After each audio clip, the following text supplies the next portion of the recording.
There was a study on 174 individuals who did fasting. And yes, it was medically supervised, but there was a 90% success rate of lowering blood pressure into a fairly good range when people did fasting. But my question is why? Well, this is why. Because fasting is the most powerful way to lower insulin.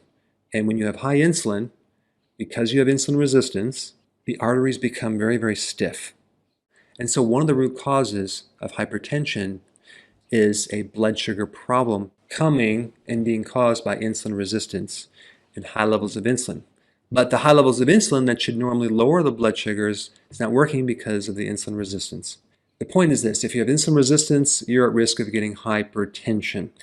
And this is why people that have the metabolic syndrome, syndrome X, one part of that is hypertension.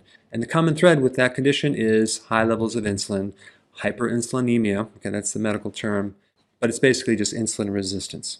All right, so what should you do if you have high blood pressure? Start fasting immediately. Start doing intermittent fasting. That right there might just totally handle it. And then you can get with your doctor and work together to wean off your medication. All right, number 2, add vitamin D. Vitamin D is a very powerful natural remedy for high blood pressure.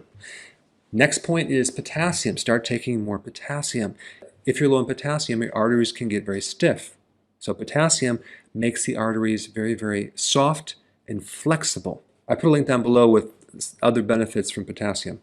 All right, add vitamin K2. Why? Because vitamin K2 helps remove excess calcium from the arteries. Okay, so it's going to make the arteries more pliable, elastic, because calcium tends to make them more rigid. Vitamin D and K2 work together. This is why one of the remedies for hypertension is calcium channel blockers. Why are they blocking calcium? Because the calcium is making things very, very stiff. And vitamin K2 can help counter that. And then add magnesium. Ideally, you should get your magnesium and potassium from leafy greens, large amounts of salad, but you can also add magnesium to your diet.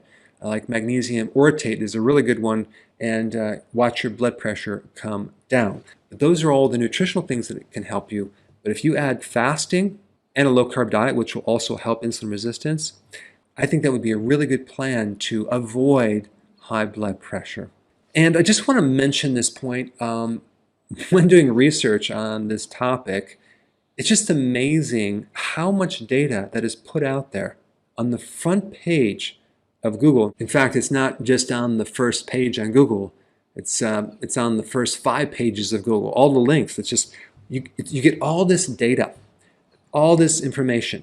What I try to communicate in the videos, all the videos that I do, is the important stuff, not the trivial stuff. So when you're doing research in the area of health problems and many other things, you have to dig through all the fluff, all the minutia, all the trivial stuff to find the gold. And so I just want to let you know that I spent a lot of time in focusing on this one point, is just giving you the most important stuff and not the trivial. All right, thanks for watching.